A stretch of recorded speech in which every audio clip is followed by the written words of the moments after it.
Friends, তোমাদেরকে একটা জিনিস দেখাই। তো দেখো, এই মাছটা কে কে চিনো কমেন্টে জানাইবা। তো আমি তো এত মাছ ভালো পাই না, তো এখন খাই, বাট আগে কোনোদিন মাছ এত ভালো পাইতাম না। এখনও নো ডাউট বেশিরভাগটা ভালো পাই না মাছ, তো ওর জন্য চিনিও না। আর সত্যি কথা বলতে গেলে কি, আমি খাইও নাই কোনোদিন এই মাছটা, আর কোনোদিন বানাইও নাই গা। এই ফার্স্ট টাইম আমি বানাইতে পারি না দেখে ওরকমভাবে মাছও আনে না। তো আজকে এই মাছটা নিয়ে আসছে, তো আমি জিজ্ঞাসা করলাম কীভাবে বানাবো। তো ওই বললো যে ঠিক আছে, আমি বলে দিতেছি তুমি বানাও। তো ঠিক আছে, তো বললাম ঠিক আছে আমি বানাবো। তো কে কে চিনো ওই মাছটা কমেন্টে জানাইবা। আর কিভাবে রান্না করি সাথে থাকো, দেখতে থাকো, আশা করি তোমাদের ভালো লাগবে। আর যারা যারা আমার পেজে নতুন, প্লিজ পেজটারে লাইক কমেন্ট আর ফলো করে দিও, শেয়ার করে দিও ভিডিওগুলো যদি ভালো লেগে থাকে। তো চলো ভিডিওটা শুরু করি, কিভাবে রান্না করি তোমরা দেখতে থাকো। তো আমি গিয়েছিলাম দোকান থেকে আইসা দেখি ও পুরো মশলা টশলা করে রেডি, বলতেছে তোমার রাঁধতে লাগবে না, আমি রাঁধতেছি। আমি তো পুরো ফুটতি, আমার আজকে রাঁধতে লাগবে না।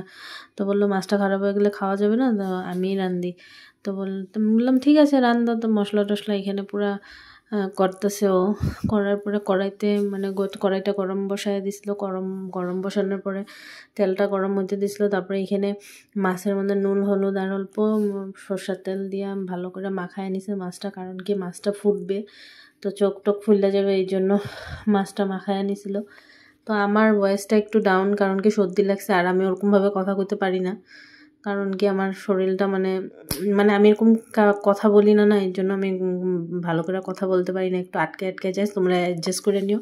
তো মাছ ভাজতে ভাজতে আমরা এখানে বাবু আর আমি একটু ঢং করে নিলাম, কারণ কি বাবু বলতেছে আমার ভিডিওতে নাও না, আমার ভিডিওতে নাও না। তো বললাম আয় আয় আয় একটু ভিডিও করে নি।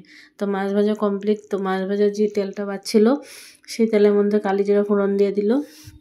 তারপরে এখানে পেঁয়াজ বাটা, লঙ্কা বাটা, টমেটো পেস্ট দিয়া ভালো করে মশলাটা কষাইয়া, তারপরে এখানে হলুদ গুঁড়া, লঙ্কার গুঁড়া, ধনিয়ার গুঁড়া, জিরার গুঁড়া সব দিয়ে আবার ভালো করে মশলাটা কষাইয়া একটু জল দিয়ে জলটা ফুটাইয়া পরে মাছগুলো দিয়া লাস্টে অল্প লঙ্কা ধনিয়া পাতা থাকলে দিয়া আবার 10 মিনিটের জন্য মানে মাছটার ভালো করে কষায় টষাই নামায়া দিলে হয়ে গেল রেডি মাছ।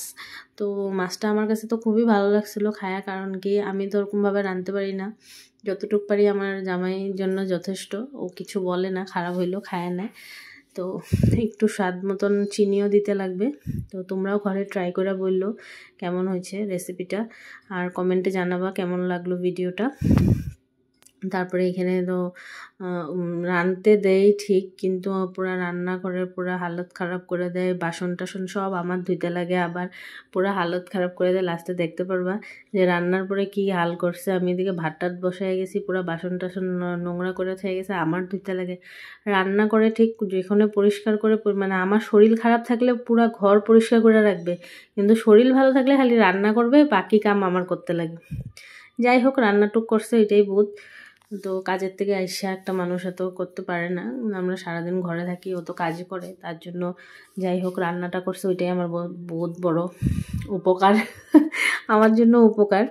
তো যাই হোক তারপরে এখানে ওর রান্না কমপ্লিট হয়ে গেল। কমপ্লিট হওয়ার পর বাবু হুরুস্তুল লাগেছে, মা ভাত দাও, পাপা রান্না করছে, টেস্ট করুন কেমন হয়েছে। পরে ওদেরকে দিয়ে দিলাম ভাত দেওয়ার পরে আমি তো রান্না করিনি, ওদের থেকে তবু রিভিউটা নিয়ে নিলাম যে কেমন হয়েছে। তো বাবু এখানে খায়া বললো বহুত টেস্ট হয়েছে। তো বাবু ও বললো খায়া বহুত টেস্ট হয়েছে। তো ওইটাই। যাই হোক ভিডিওটা যদি ভালো লেগে থাকে তো সবাই পাশে থেকেও সাপোর্ট করো আমাদেরকে। তো আমি তো রান্না করি নাই, তো ওই রান্না করছে, তো তারপর আমি ওর থেকে রিভিউ নিয়ে নিলাম যে কেমন হয়েছে। তো দেখতেই পারলো ওরা কি বললো। তো আজকের জন্য টাটা। তো ভিডিওটা ভালো লেগে থাকলে লাইক কমেন্ট শেয়ার আর ফলো করে দিও পেজটারে। তো আজকের জন্য টাটা, বাই বাই।